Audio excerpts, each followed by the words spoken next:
오늘은 절제에 대해서 우리가 말씀을 묵상하기를 원합니다.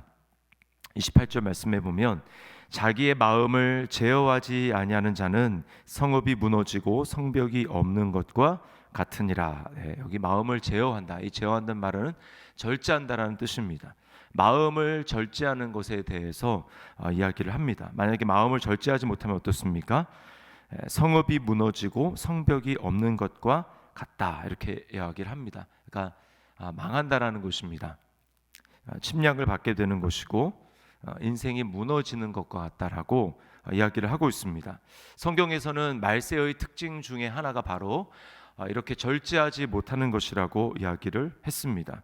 그리고 그리스도인의 특징이 무엇입니까? 하나님께서 그리스도인들을 향해서 하나님이 우리에게 주시는 마음은 두려워하는 마음이 아니라 사랑과 능력과 절제하는 마음이다. 절제하는 마음, 이것이 바로 하나님이 주시는 마음입니다. 그리고 우리에게 주어진 삶을 승리하기 위해서 바울 사도는 그 절제에 대해서 이야기를 합니다. 운동장에서 다름질하는 사람들이 다 달릴지라도 상을 얻는 것은 절제하는 사람이다, 이렇게 이야기를 하고 있습니다. 자, 그러면 오늘 본문에서 우리가 무엇을 절제해야 되는가, 이에 대해서 이야기를 합니다. 하나는 바로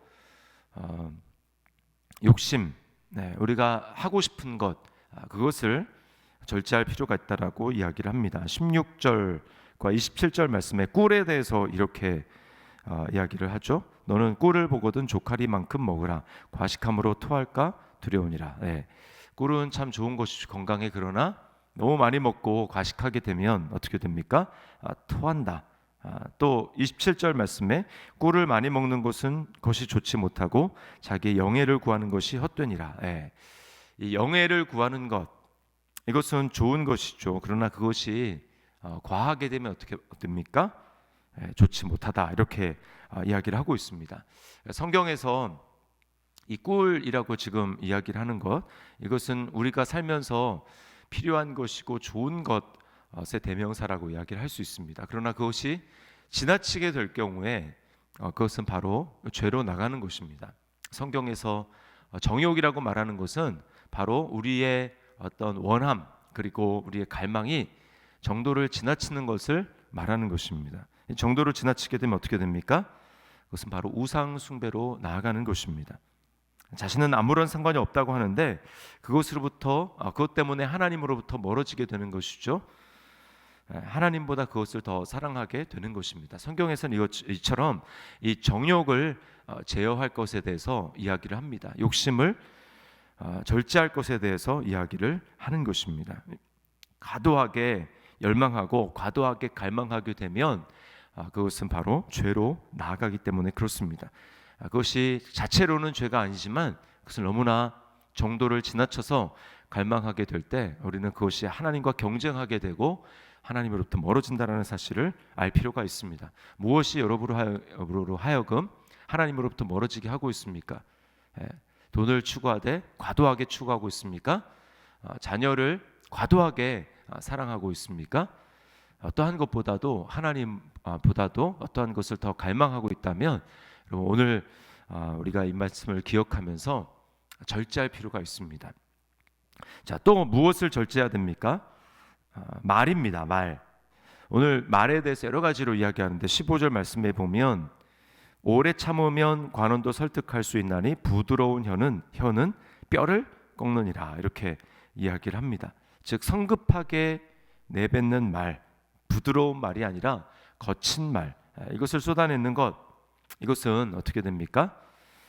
뼈를 꺾는다, 관계를 파괴하게 되는 것입니다. 그런가 하면 성급한 혀도 문제지만 23절 말씀에 참소하는 혀에 대해서 이야기를 합니다. 북풍이 비를 일으킴 같이 참소하는 혀는 사람의 얼굴에 분을 일으키느니라. 참소한다라는 것이 무엇입니까? 상대방의 잘못을 계속해서 이렇게 들추어내는 것이죠. 이 참소한다라는 것과 하나님의 말씀이 공통점이 있는데 그것은 무엇인가? 우리 마음속에 있는 잘못된 것, 이것을 들추어낸다라는 것입니다. 그러나 목적이 다릅니다. 하나님의 말씀은 우리로 하여금 우리 안에 나도 알지 못하고 숨기려고 하는 것을 드러내게 하시되 그것을 용서하시고 그것을 치유하시고 바로잡으시고 그래서 깨끗하게 하기 위해서, 즉 우리의 유익을 위해서 드러내게 하십니다. 그러나 참소는 어떤 것입니까? 참소는 그것이 아닙니다. 유익이 정말 상대방의 유익 때문에 그렇게 하는 것이 아니고 그것을 드러냄으로 말미암아 심판을 받게 하려는 것입니다. 저주를 받게 하려는 것입니다. 이것이 바로 참소의 목적이에요. 그래서 성경에서 사탄을 참소하는 자라고 이야기를 합니다. 우리의 잘못, 우리의 허물, 또 연약함, 이것을 계속해서 들추어내는 것이죠. 그래서 하나님 앞에 심판받아야 된다, 너 같은 존재는 하나님께 저주를 받아야 된다, 하나님이 너를 사랑할 이유가 없다라고 하면서 우리의 잘못을 가지고 낙담하고 절망 가운데 나아가도록 하는 것, 이것이 바로 참소의 목적이라는 거예요. 네. 그러므로 자꾸 형제 자매 또 어떤 사람의 잘못을 들추어내고 비방하고 하는 것은 은혜가 없는 사람인 것입니다. 참소하는 혀를 오늘 절제해야 된다라고 말하고 있습니다. 또 하나는 20절에 보면 자랑하는 말입니다. 마음이 상한 자에게 노래하는 것은 추운 날에 옷을 벗음 같고 소다 위에 식초를 부음 같으니라. 네, 듣는 사람의 마음을 살피는 것이 필요합니다. 여기서 이제 노래한다라고 하는 것은 자랑한다라고 생각을 해도 되겠습니다. 우리 듣는 사람의 마음을 살피는 온유함과 배려가 필요한 것이죠. 주변 사람의 상황을 살피지 않고 자기 기분에 따라서 이렇게 자랑하게 될 경우에 사람의 마음을 상하게 할 수 있습니다. 특별히 이제 우리가 다락방 같은 데서 소그룹으로 모였을 때에 그 안에서 특별히 힘들고 고난 가운데 있는 사람이 있습니다. 반면에 요즘에 응답을 받아서 굉장히 기쁘고 즐거운 사람이 있을 수 있죠. 그것을 물론 응답 받고 하나님이 좋은 환경을 열어주신 것은 감사할 일이지만, 그러나 우리는 형제 자매의 기분을 살펴야 됩니다. 그래서 나랑 정반대에 있는데 그것을 너무나 기쁘게 즐겁게만 이렇게 이야기를 한다면, 여러분 그 듣는 사람 입장에서, 요즘에 정반대의 고난을 받고 있는 사람 입장에서는 어떨까요? 굉장히 힘든 것입니다. 특별히 믿음이 연약하고 처음 신앙을 생활하는 사람일 경우에 더 시험에 들 수 있는 것이죠. 왜 하나님이 나는 이렇게 힘들게 하고 저 사람은 저렇게 잘 되게 하나? 그것을 특별히 잘 되는 것, 형통한 것을 하나님의 복이라는 것과 완전히 일치시켜 버리게 되면 더 듣는 사람이 힘들게 될 수 있다라는 것입니다. 우리는 그래서 이제 이렇게 은혜를 나누고 할 때도 조심해야 됩니다. 과연 이것을 통해서 듣는 사람에게 어떤 유익을 끼칠 수 있을 것인가라고 하는 것을 살펴보아야 하는 것이죠. 자, 오늘 참소하는 혀, 자랑하는 혀, 이런 것들은 다 이 교만한 마음에서 비롯된 것입니다. 우리는 마음을 낮추고 겸손하게 말을 해야 합니다. 성경에서는 뭐라고 이야기합니까? 기뻐하는 자와 함께 기뻐하고 우는 자와 함께 슬퍼하라. 울라, 이렇게 얘기를 하죠. 그 말은 무엇입니까? 나를 기쁘게 하는 것이 아니라 주님을 기쁘게 하는 것입니다. 주님을 기쁘게 하는 것은 구체적으로 무엇입니까? 형제 자매의 기쁨을 추구하는 거예요. 나의 기쁨을 추구하는 것이 아니라 주님의 몸, 형제 자매, 지체들의 기쁨을 추구하는 것입니다. 자, 오늘 이 기쁨이 될 수 있는 것, 나에게 있어서 기쁨이 될 수 있는 것, 좋은 것, 이 꿀이라고 대표하는 것과 또 말에 대해서 살펴봤는데, 하나 더 들자면 원수 갚는 것이라고 할 수 있습니다. 21절과 22절에 이렇게 얘기합니다. 내 원수가 배고파하거든 음식을 먹이고 목말라 하거든 물을 마시게 하라. 그리하는 것은 핀 숯을 그의 머리에 놓는 것과 일반이요 여호와께서 내게 갚아 주시리라. 로마서 말씀에 이것을 인용하고 있습니다. 자, 원수 갚아주는 것이 인간의 본성입니다. 인간의 본성은 내가 당한 만큼 갚아주고 더 나아가서 아예 나한테 그렇게 하지 못하도록 뿌리를 뽑아 주고 싶은 것, 이것이 바로 사람의 마음입니다.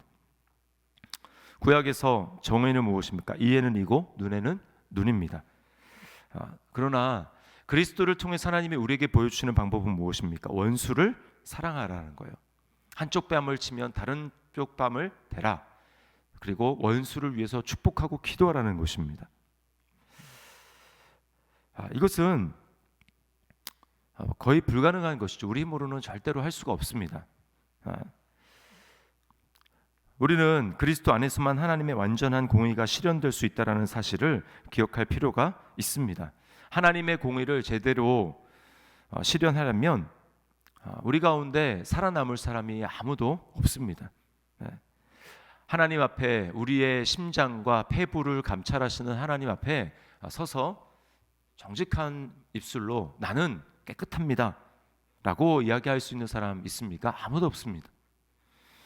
그러므로 하나님의 공의를 실현해 주십시오. 하나님, 왜 저 사람에게 그냥 그대로 두십니까? 하나님, 저 사람 심판해 주셔야죠 라고 말하는 것, 이것은 그렇게 말을 한다면 그 하나님의 공의를 정말 그 사람의 말대로 하나님이 실현시켜 주시면 어떻게 됩니까? 그 잣대로 나도 똑같이 하나님의 공의의 심판을 받아야 합니다. 여러분, 그 감당할 수 있습니까? 감당할 수 없어요. 하나님의 공의의 심판은 무엇입니까? 그 죄에 따라서 사망이에요. 사망. 죄의 삭은 사망입니다. 그래서 영원한 죽음을 죽어야 하고 지옥불을 감당해야 되는 것입니다. 우리 중에 누가 이 하나님의 공의의 심판에 따른 저주와 죽음 감당할 수 있습니까? 우리는 감당할 수 없어요. 그렇기 때문에 우리에게 무엇이 필요합니까? 그 하나님의 공의를 감당해낼 수 있는 예수 그리스도 구원자가 필요한 거예요. 주님이 오셔서 하신 일이 무엇입니까? 모든 사람들이 다 자기도 모르게 공의를 실현해 주십시오라고 말을 하는데 자기가 뭘 기도하고 있는지 하나님 앞에 뭘 구하고 있는지 모르기 때문에 다 모든 사람이 심판을 받아야 합니다. 다 걸려 있어요. 맞고소를 하고 자기도 모르게 하나님 앞에 하나님의 법정 앞에 서로가 서로를 고소를 하고 있습니다. 그러나 정말 그 고소를 이루기 위해서는 어떻게 됩니까? 다 심판받아 죽어야 합니다. 여러분, 이것이 바로 우리가 처한 인간의 실존의 아이러니예요. 그것을 감당하기 위해서 예수 그리스도께서 오신 것입니다. 하나님의 공의로운 그 심판, 그것을 주님이 온몸에 모든 인류를 대신해서 감당하시고 십자가에서 죽으셨습니다. 그래서 주님이 뭐라고 말씀합니까? 십자가에 못 박히시기 전에 저들의 죄를 사하여 주옵소서, 자기들이 하는 것을 알지 못함이니이다.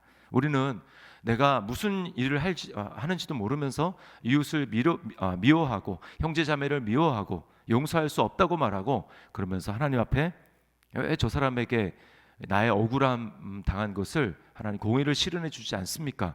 라고 이야기를 합니다.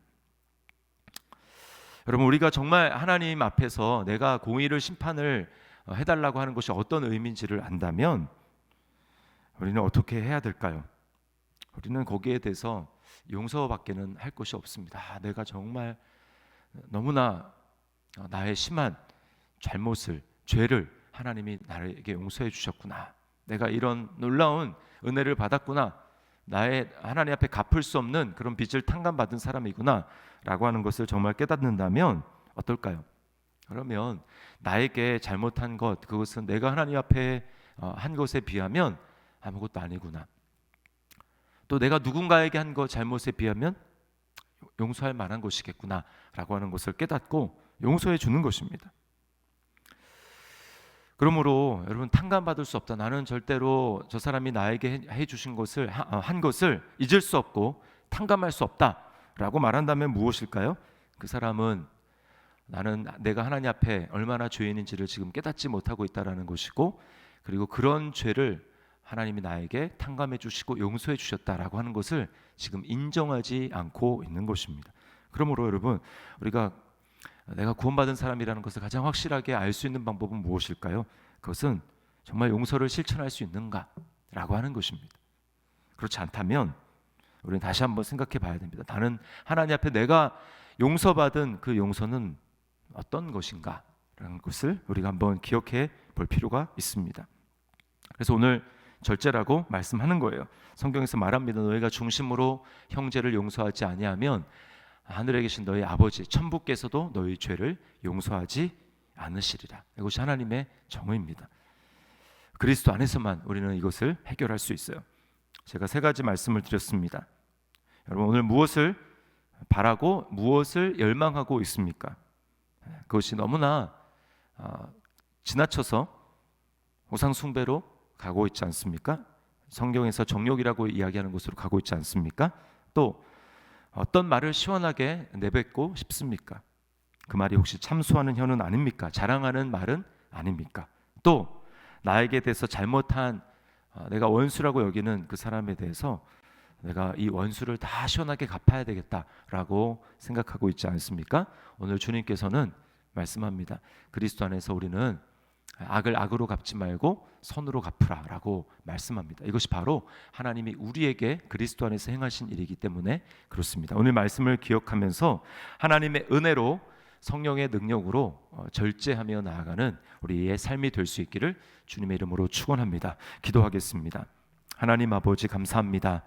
말세가 될수록 절제하지 못한다고 말씀하셨고 그리스도인은 성령의 능력으로 말미암아 절제의 열매를 맺는 사람이라고 말씀해 주셨습니다. 주님, 내가 하고 싶은 일, 육체의 정욕, 또 시원하게 쏟아내고 싶은 말, 그리고 정말 하나님이 아니라 내가 하고 싶은 대로 나의 공의를 내가 실현하고자 하는 그러한 마음, 주님, 이것이 하나님의 은혜로 오늘 다스려질 수 있도록 인도하여 주시고 성령의 능력으로 말미암아 절제될 수 있도록 인도하여 주셔서 오늘 하루 정말 세상이 살아가는 대로 사는 것이 아니라 하나님께서 원하시는 삶을 살아갈 수 있도록 주님 은혜를 베풀어 주시옵소서.